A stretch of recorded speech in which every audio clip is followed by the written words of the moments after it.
All right, well, George, let's go ahead and get started.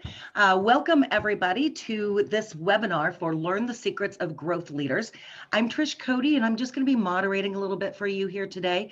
The main thing today is that we have George Day with us on this call. He is the author of Innovation Prowess. And that's a lot of what we're going to be talking about today. So I'm very excited for that. We're also going to be we're on this Zoom platform. So you don't have the ability to start your video here, but you can raise your hand if you would like to speak, and I can unmute you to let you go ahead and join into the conversation or ask questions. Your sponsors for this event are Alan Todd, who is the founder and CEO of CorpU, and Lynn Craig, who will be with us here on the call. And she is our Vice President of Executive Education. And then you can see me there. This is Trish Cody, and I am an expert guide with CorpU. So let's get to the good stuff here. We have George Day here on the call with us, author of Innovation Prowess, also Leadership Strategies for Accelerating Growth.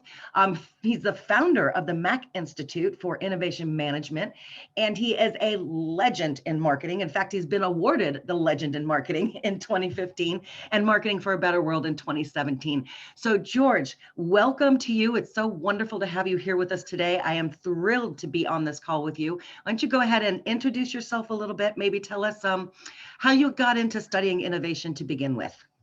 Thank you, Trish. It's grand to be working with you again, and welcome to all of those of you who joined me today as we talk about innovation prowess and more significantly, how growth leaders use innovation to grow faster. I've been working in this area for almost 30 years. And in that period of time, I have been running executive development programs in innovation. I started off as an engineer doing product development and innovation work. So it's in my genes and it's in my experience, but I have been, and my clients have been asking me, what do we have to do to innovate more effectively? And I think we have seen one answer in the current response to the pandemic. We've seen an outpouring of innovation. So let's go to the next slide, and I'm going to tell you a little bit about what we mean by how innovation drives demand and how we define innovation throughout the sprint. But let's look at what's been happening in the response to the pandemic. We have seen people switch rapidly to remote working. We've seen companies shift to using 3D manufacturing and in order to increase the resilience of their supply chain. And in each of those cases, what they're doing is combining what's needed with what's possible. That is, to me, the essence of innovation. What we're going to be talking about today, and I look forward to your reactions and your questions, is why some companies are able to do it better. And the core idea that we're going to develop is this notion of innovation prowess. So it links the what's needed and what's possible. So the what's possible is all the technology advances, and we're blessed with these in the development of the new RNA vaccines, but the need is incredibly intense. And what we noticed that there are about 30 companies developing vaccines. Some are well ahead of others.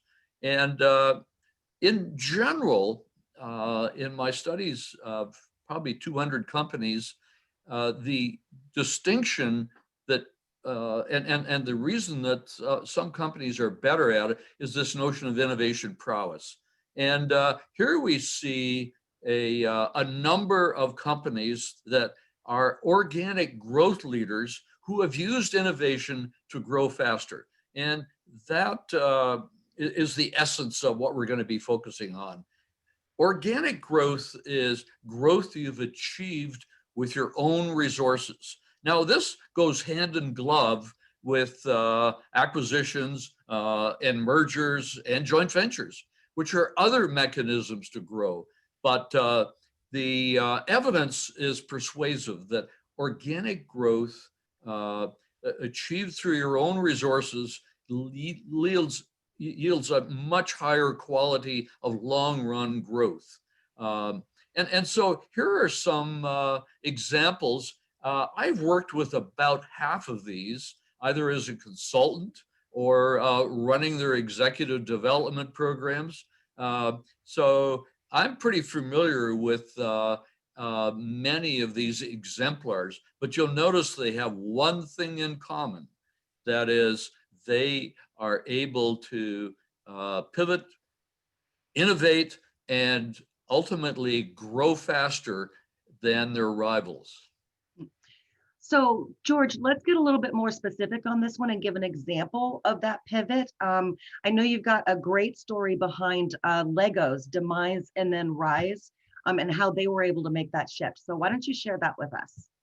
Yes, Lego, of course, having 3 kids, I've invested an enormous amount of money in the Lego products. But in 2003, I was in Billund, Denmark, and they were close to bankruptcy. And I think that's a revealing story. So it's a story about innovation prowess. Now, let me be more specific about what we're talking about here. Innovation prowess is achieved with growth-seeking discipline, which is a strategic discipline, and the innate ability to innovate. And so Lego had an enormous ability to innovate, but what they lacked was strategic discipline. Just to get you in the framing of innovation prowess, it's a lot like athletic prowess, whereas you can be a tremendously gifted athlete, but you're never going to be an Olympian until you are disciplined in your training, your diet, the experimentation that tries different techniques if you're a pole vaulter, and the very best equipment. And so we're going to use that metaphor. And what Lego had was tremendous ability. They had the most incredibly creative people I have ever run into. But they got sideswiped by trying to be in literally too many different areas that were way beyond their capabilities. They wanted to get into learning centers. They tried theme parks. They subsequently have gone into movies, but they decided they would create their own movie studio. And so Lego literally in 2003 was close to filing for bankruptcy when they had a new CEO come in, and he immediately shut down all the distractions and focused their strategy on developing a really superior play experience. And we've seen the results. It just parenthetically, at that time, Mattel looked at them and said, "Oh, we're not going to buy them. The block-based play experience is passé. Now we have Lego, probably twice the economic value of Mattel." And so that's the essence of innovation prowess. And that's why these companies consistently grow faster than their rivals. So, George, one of the things that you mentioned to your story about Lego was this idea of combining the discipline with Yeah. the ability. Tell us a little bit more about what this means. So let me now unpack this diagram, which distinguishes between discipline on the top and ability sort of as the foundation. So when I talk about growth-seeking discipline, it's about having a clearly defined growth strategy with objectives that are realizable. Then it's a very disciplined approach to committing resources. What we're going to see in the sprint is that innovation is a risky undertaking, but one of the ways you contain and reduce the risk is by the careful allocation of innovation resources so that you don't take unacceptable risks. The third stage, which we're going to spend a lot of time on the sprint, is searching for the best possible opportunities. Now, opportunities will come to every organization. If you just listen to your R&D people, your sales force, your marketing people, your customers, watch your competitors, you'll get tons of great ideas. But these are not necessarily the very best ideas, and they're certainly not the ideas or the opportunities that are going to give you a competitive advantage. But so the underlying premise of strategic growth-seeking discipline is that you focus and develop a roster of really attractive opportunities, and there are many successful approaches here. And then you are rigorous in selecting the very best ones. Now, that's the discipline part. But in order to convert that into economic value, faster growth in revenue and earnings, you've got to leverage innovation ability. You have to be better than your rivals at being able to develop and launch the very best opportunities. Now, innovation ability has three elements to it. They're closely interlocked. One is the culture, which is probably the most important, but also the most difficult to develop. Then you need a set of capabilities to execute that. For example, flexible stage gating development processes. And then you have to organize successfully and enable teams to have a lot of latitude, a lot of runway to experiment while subject to well-intentioned and successful oversight. So those are the elements, and we know a lot about which elements are really going to be most important. Yeah, George, you mentioned that culture is probably one of the most important, but one of the most difficult. And it wasn't it Peter Drucker that said that culture eats strategy for breakfast every day, right? Yeah, it can make or break exactly. all of your plans. And Yeah. so you see on here that includes leadership, which incidentally is going to heavily influence the commitment of resources part of the discipline. So let's Exactly. talk a little bit about these four drivers that are really within that leadership capability that make the difference in the organic growth for these companies. So this sprint is designed around a major study that we at Wharton undertook between 4 and 10 years ago. It took a long time to collect this data.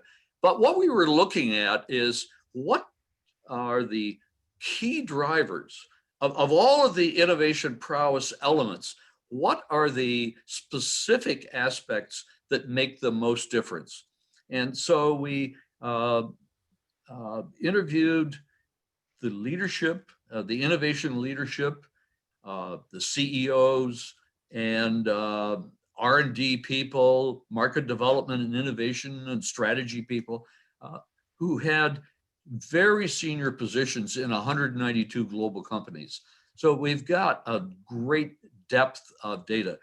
And using that database, we then determined that there are only 4 that really matter. Now, where did these come from? Well, we looked at the literature, talked with all these companies, and got their ideas on what they thought were the most significant discriminators between a growth leader, that is one who uses organic or uses innovation to grow faster organically, and then what accounts for a growth laggard.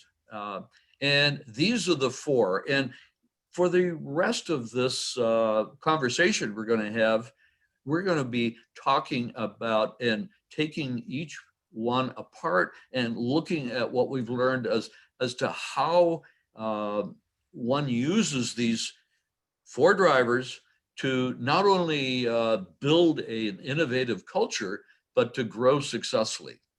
Yeah. And George, at the bottom of the slide, I'm noticing that you say here that by applying these drivers, we can change our narrative away from growth denying towards growth affirming. What do you mean by that? What's growth denial?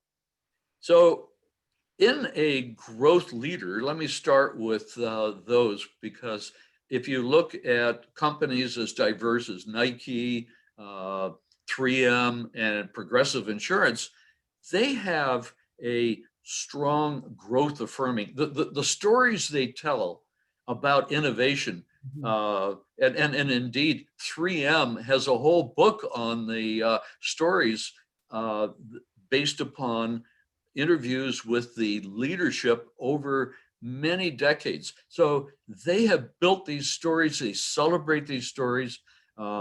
These are stories of the one we all know in 3M, of course, is the Post-it note story, which is an exemplar of the kind of stories that growth leaders want to celebrate.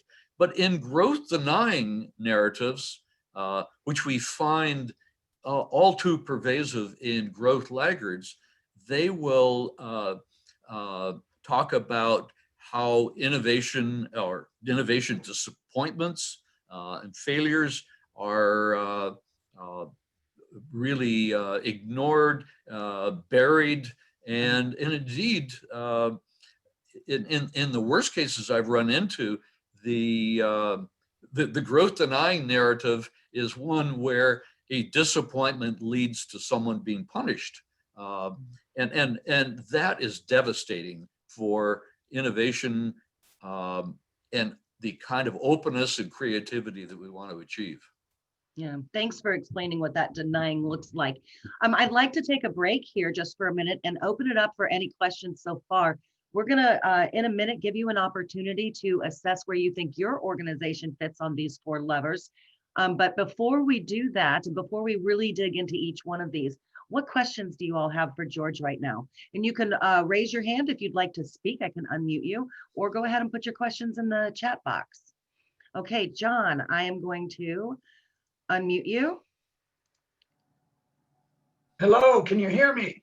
We can hear you great, John. Thank you. Yeah, thanks, John. Great to have you here, George. Thanks for very good information.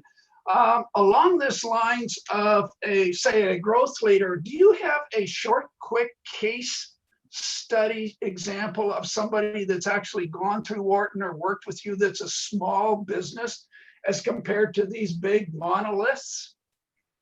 So I think the question is not only what it is that distinguishes big global companies, but also how can you apply these to smaller organizations? And by the way, I would include a discrete division in a larger company as to whether these apply.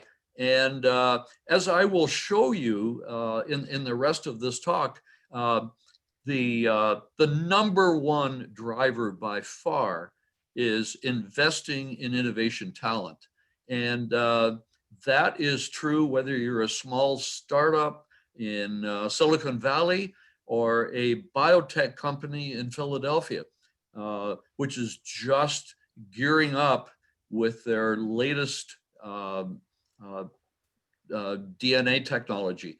So the experience I've had in working with many organizations, and I'm also on the board of the Philadelphia Zoo, which is, I'm very proud to be on that board, but it is an enormously innovative organization. In fact, a quick shout out to the zoo. In 2017, it was selected by its peer zoos around the world as the most innovative zoo in the world. If you come to the zoo and see Zoo 360, which is our above ground trails, you'll see why it's such an exceptional innovator. But it's all about the talent, and then providing the environment where you can take risks and learn rapidly, and but maintain some discipline. So I'll be answering that question as we go along, and I'll be mindful of the link to smaller enterprises, startups, and indeed, as we see with the zoo, it's also applicable to the nonprofit sector. Yep, absolutely. Great. Thank you, George. Anyone else have a question they'd like to ask now before we move on? And again, you can type it in the chat box or raise your hand and I can unmute you. By the way, I love questions Yes. because that tells me not only what's on your mind, but where I need to develop the ideas further. All right, let's go ahead now and give you, oh, I see Ramsey has your hand up, so let me unmute you. I sent you an unmute request.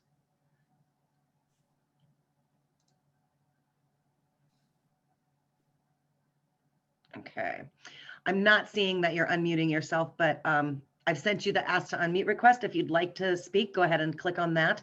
For now, we have a question in the questions box, stories for small companies, how to build.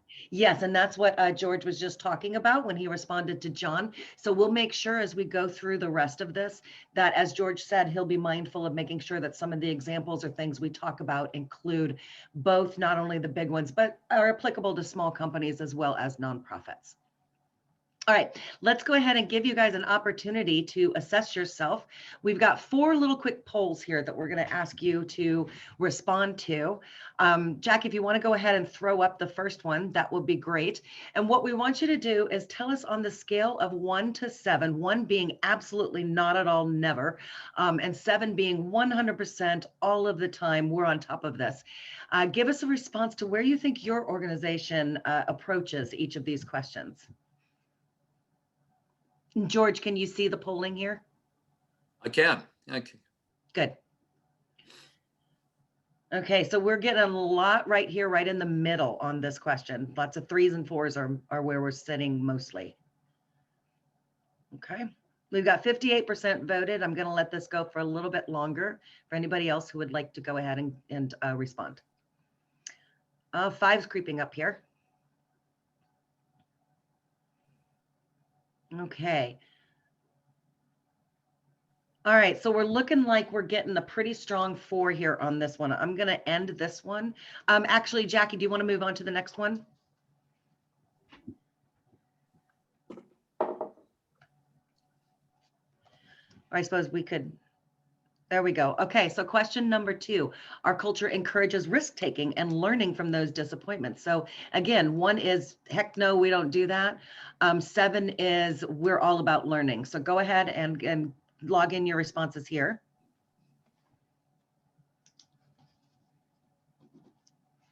All right, we're getting high 6 here, George. This is great. That's grand. No 1s. We'll let this go for a little bit. We're about 73% voted, so we're doing better on this one. And it seems to be holding right there. So Jackie, let's go ahead and move on to the next one, please. I love that 6, George. That's an excellent score. It is, yeah. And okay, next question. Every senior manager is attuned to the voice of the customer. Is this something that's pervasive in your organization, or is it something that you really need to work on? And it's interesting, this word every senior manager, not some. Yeah. Not the customer insights manager, not the Marketing guy. development, but everybody. We're getting a high 6 on this one too. We're about 66% voted here. A couple of more seconds if you want to go ahead and get your response in there. All right, let's cap it there and move on to the last one. And this one is that rewards and recognition are strongly linked. And by this, I think what we mean here is that they're linked to innovative performance. So that when we say that we are for risk taking and we want people to be innovative, those are actually some of the things we do reward as well, not just the outcomes. Okay, we're getting a 3 on this one. 41% voted. Couple more seconds here, guys. Yeah. Oh, moved up to 5. This is the tough one. Yeah, this one is really hard because the measurements are difficult here too. All right.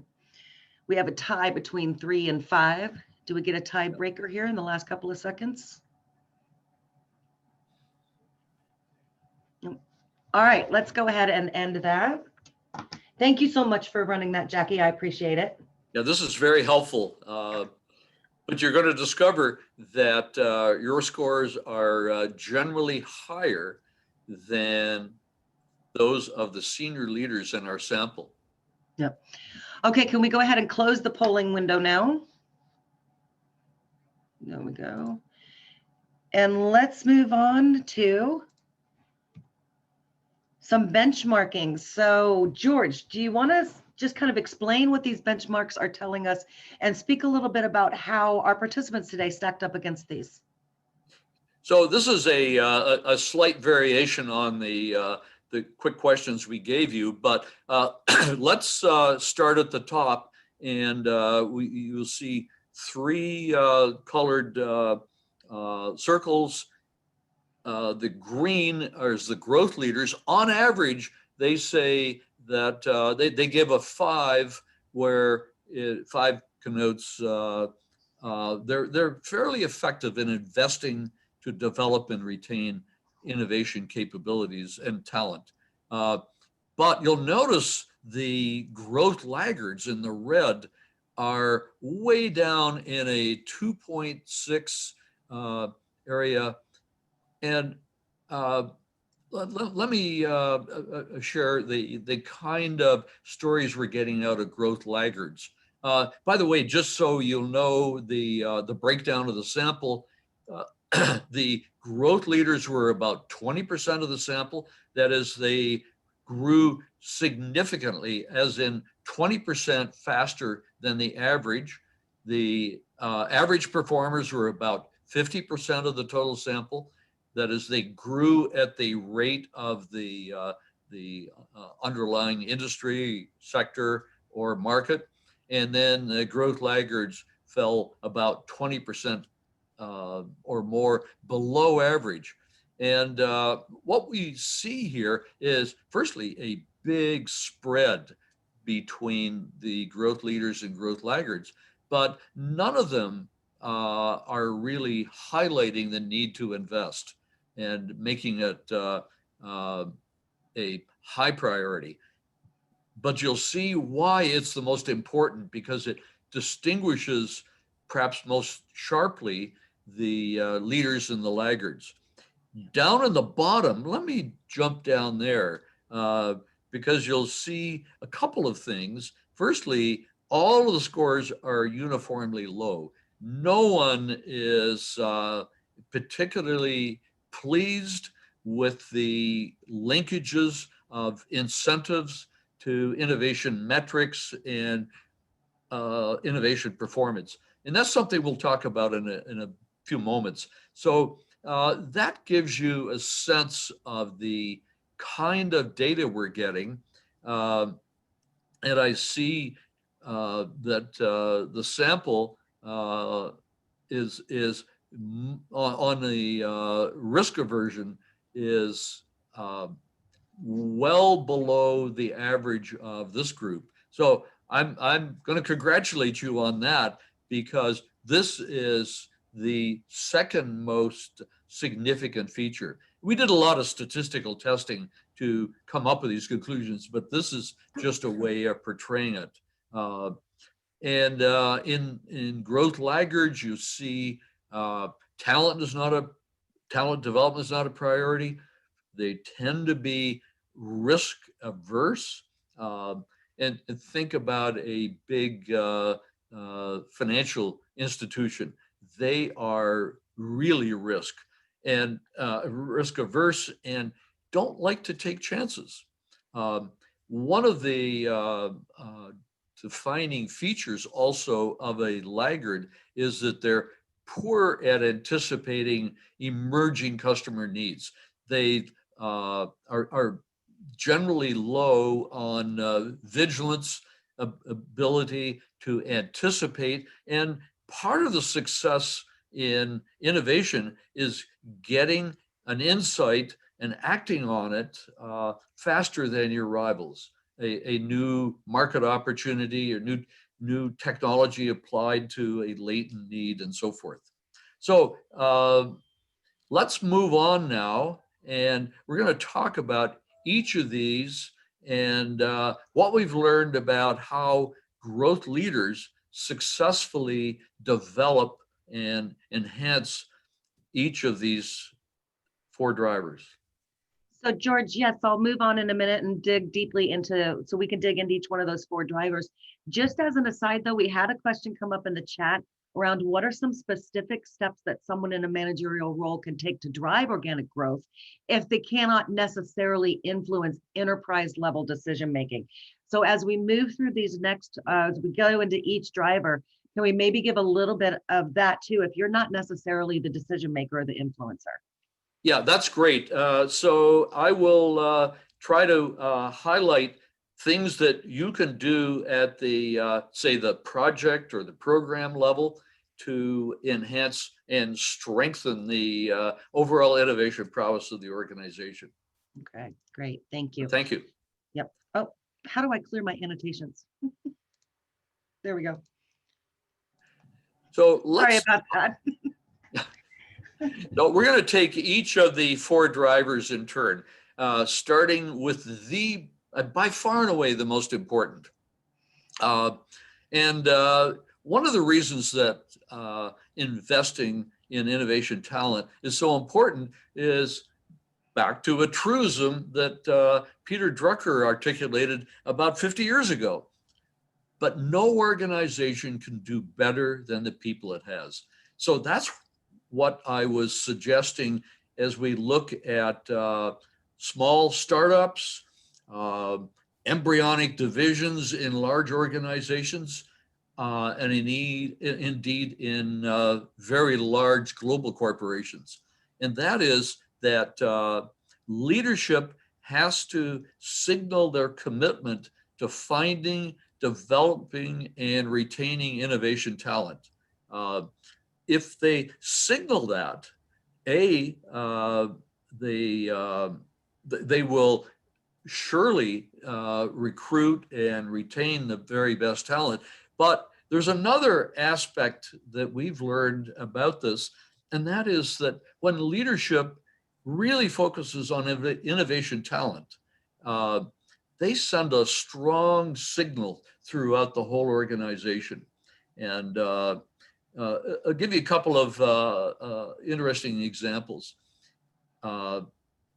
In Google, when I was there, I had heard about this amazing room where they have it's a war room, it's a talent war room. And this is literally papered, which I thought was interesting in a digital company, papered with lists of the candidates they were trying to hire from other companies.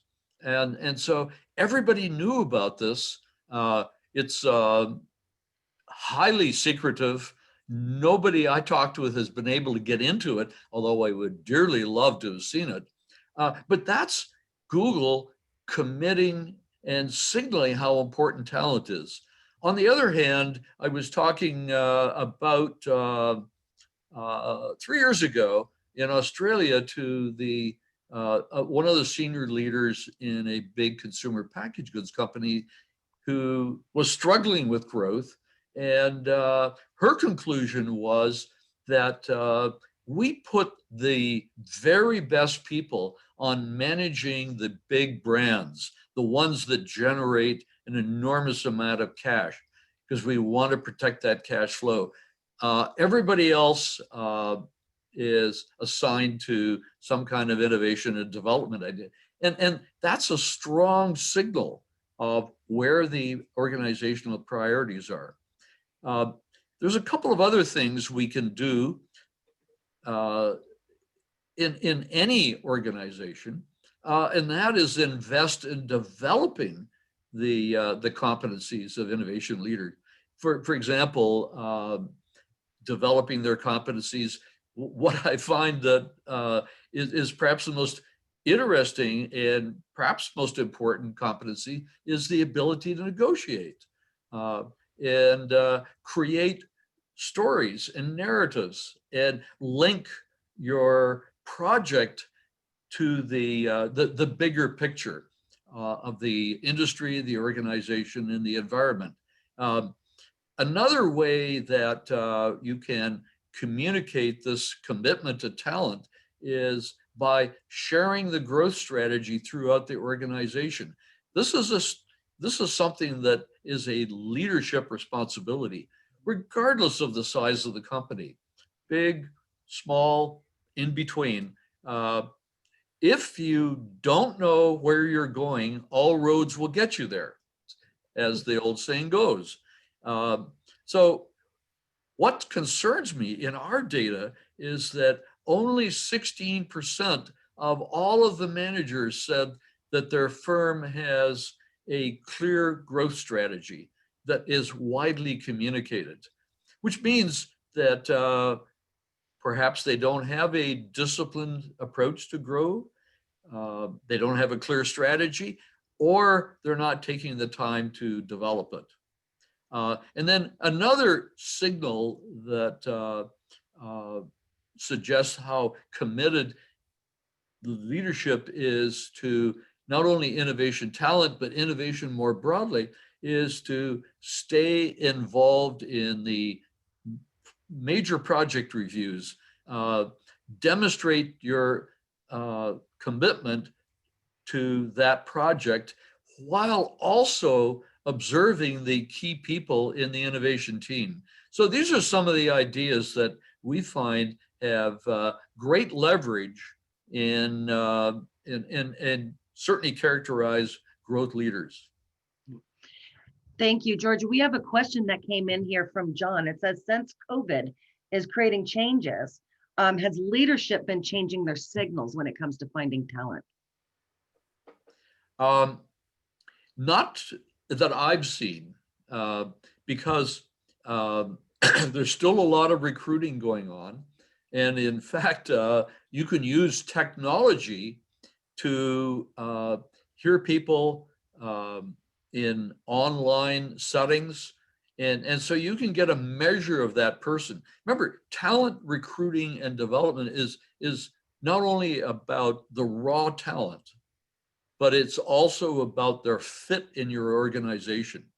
And so you can assess that. So I'd say the only thing I've seen in this area is the use of scanning of say YouTube presentations or conferences. We've got a lot of virtual conferences now. That's another way to find the kind of person that you think you need and that would fit in the organization. So that's a worthwhile investment of time, but you bring a particular lens to that review of the video. All right, thank you. So thanks All for right. that question. Yeah, I think so. Yeah. So not necessarily in the signals themselves, but more in how they are investing in finding that talent. So yeah, makes Exactly. sense. Okay, so driver number 2, encouraging prudent risk taking. I notice on this slide, I really want to call our attention to this treating disappointments as a learning opportunity. How does a company's attitude towards failure influence innovation and growth? Well, let's let's take 3M, and excuse me. So they have a wonderful term in that they regard disappointments. By the way, they don't use the term failure. They talk about disappointments. Okay, it didn't quite work out as we had hoped, but in 3M, they have what are called well-intentioned disappointments. And that means that we did everything, we saw the opportunity, but something happened that derailed it. Maybe the technology was premature, we couldn't scale it up, or God forbid, a rival, oh, excuse me. A rival got there ahead of us. But they treat these well-intentioned failures as learning opportunities. And again, within 3M, they have discovered that almost all of their successful products and cash generators over the long run were founded on a disappointment. And so you can learn from it and understand, for example, that the technology wasn't ready, or that the process we were using to scale it up was not adequate. And then that starts a search for a better approach, building on the deep insights we got from the initial failure. They also have in 3M a lovely term which is called risk syndication, and that's I think at the heart of what we're talking about here is that you share the risk in the top management team. Everybody buys and signs off on the new innovation initiative. And so it's not a case of one person being charged with and held accountable for the disappointment. Because as we're going to see, any significant innovation is quite risky. Another couple of things that I find are characteristic of not only growth leaders, but also growth leaders with robust innovation cultures, and that is the consistent use of postmortems to diagnose the causes and, more importantly, share the lessons widely. So again, I think every one of the growth leaders on that early chart I shared with you does all of that. Now, let's go to some of the data that we have collected, and then I'll come back to why it's so important to contain the innovation risk with small stage bets. Yeah, so George, I think in order to do that, let's take a look here at this chart, just because when you move into that, this is really going to explain that a lot. So, and this gives you some of that data. Well, I love this chart. It's my students and clients call this the rainbow chart. And it essentially has two dimensions: how close the new opportunity, the new project is to our present end use market, or whether it's new to the company. So what we do is plot every new product, development project, new joint venture, and innovation undertaking on this chart as to how close it is to our current market and how much it uses our existing technology. Now, this comes from a series of studies over almost 10 years where we collected in total 390 new products, new projects, new business model innovations. And the probability of failure, that PF, is the likelihood that it missed the financial targets by more than 50%. So a failure here is anytime you launch a new product, a new service, a new business model, and it comes in perhaps more than 50% below the financial targets, the cash flow targets, the market share, and so forth. That's generally targeted as and assigned a failure status. So let's look at the bottom left corner.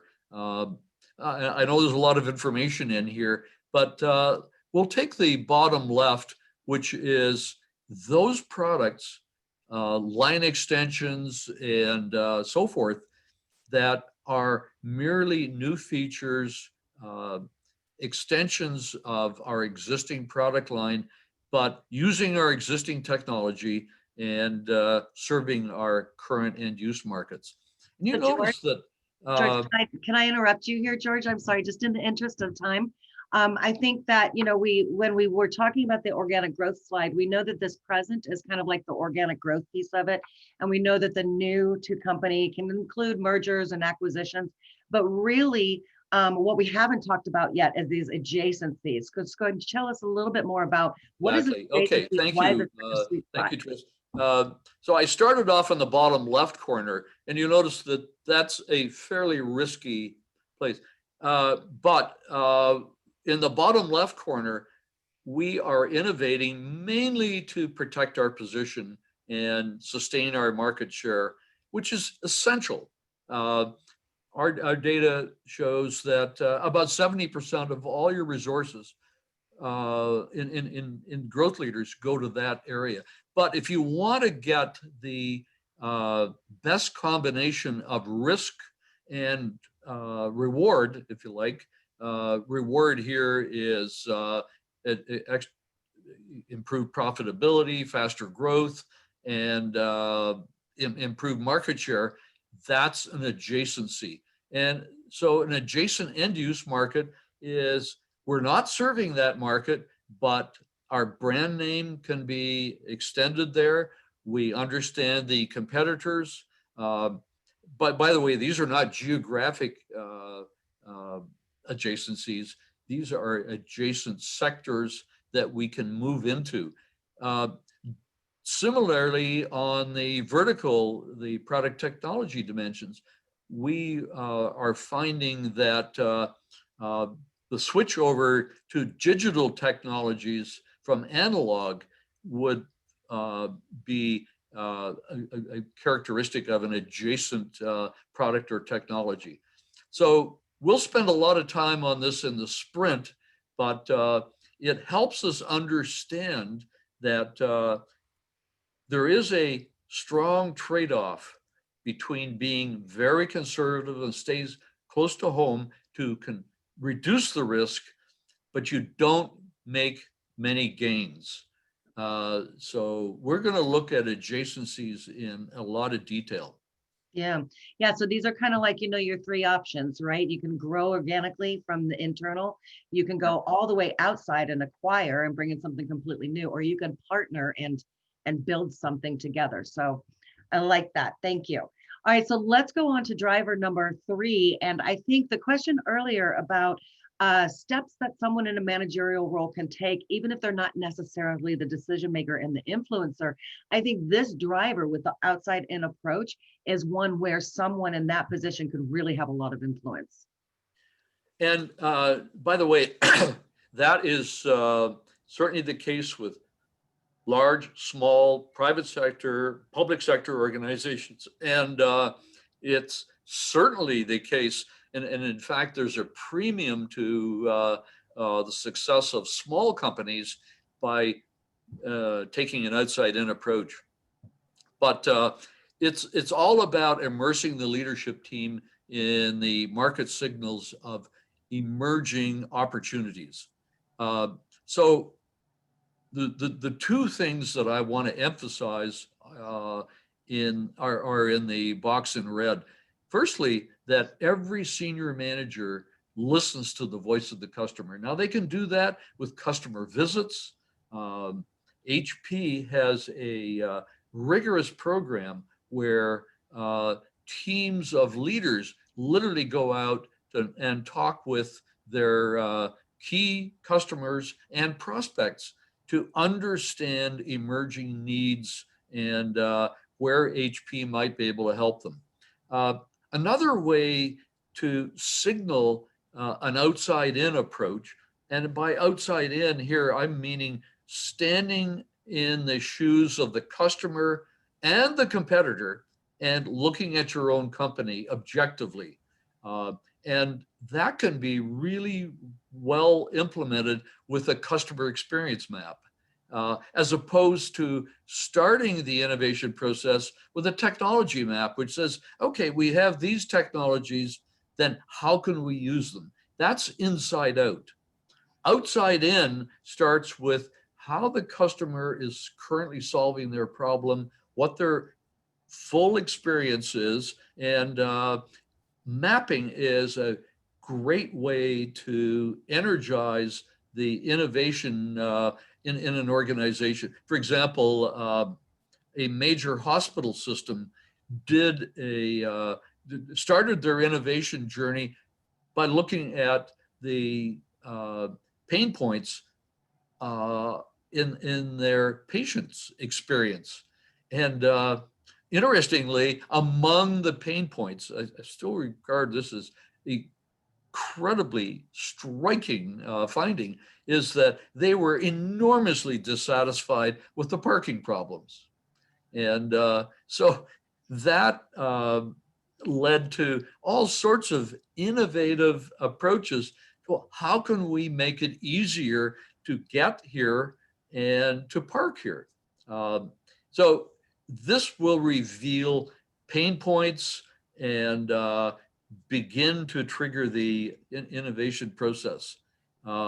So another area that we talk a lot about in a related sprint is on vigilance, is to keep scanning for weak signals of threats and opportunities. Another way to get yourself closer to the market and adopt an outside-in approach is begin all your management reviews and meetings by discussing anomalies. These are things that we can't explain. Unusual occurrences.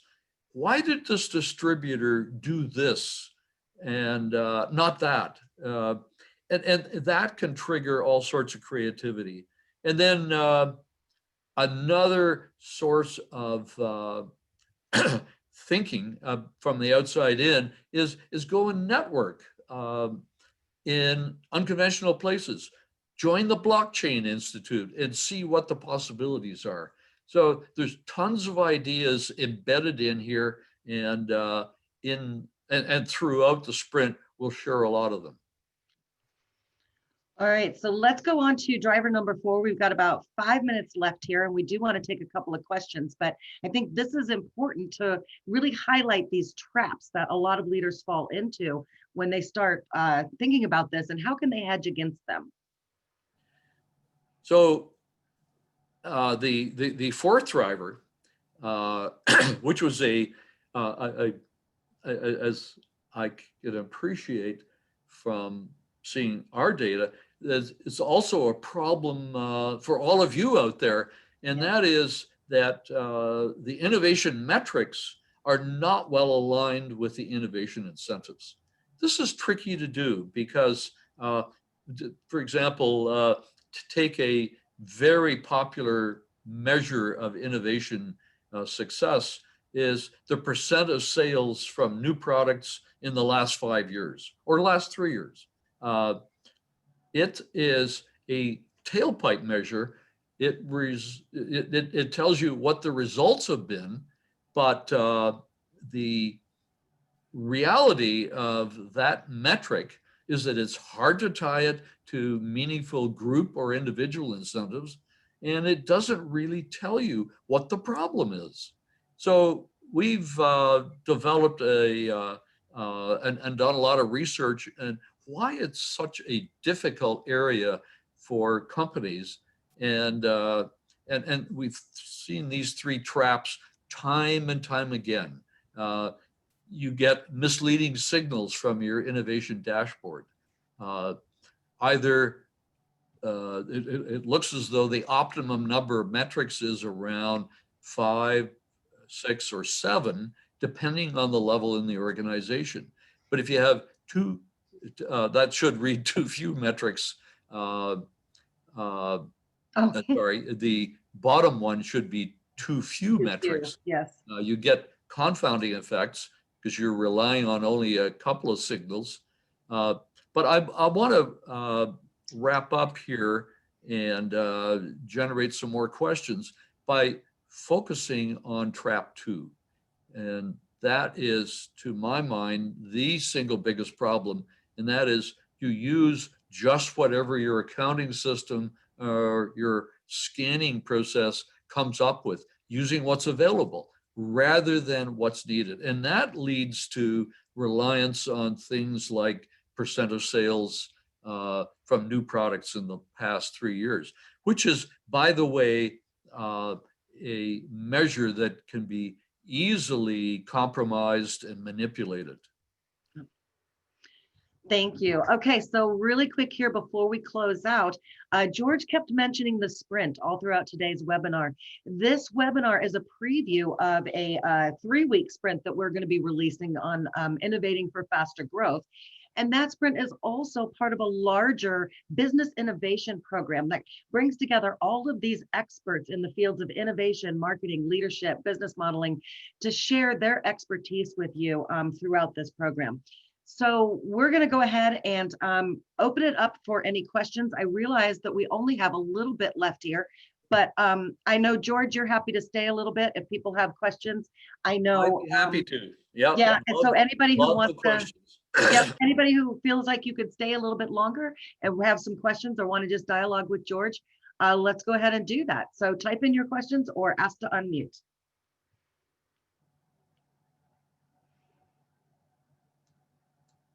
And yes, while we're doing that, just to remind everybody here, I'll go to here. If you're interested in learning more about this, we do have an email address called growsmarter@corpu.com. You can go ahead and drop a note in there and we will definitely get back to you with more information. So any final questions or comments from you guys?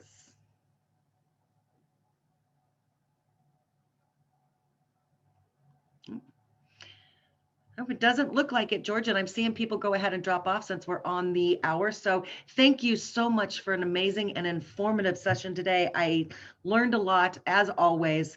I really appreciate all of you joining us for this webinar as well. And I hope all of you have a wonderful rest of your day. Thank you all for joining with me. It's been my privilege to share what you will find in this sprint. It'll take us 3 weeks to develop these ideas and apply them to your own organization. Yep, absolutely. All right, thanks again, everybody. Bye-bye.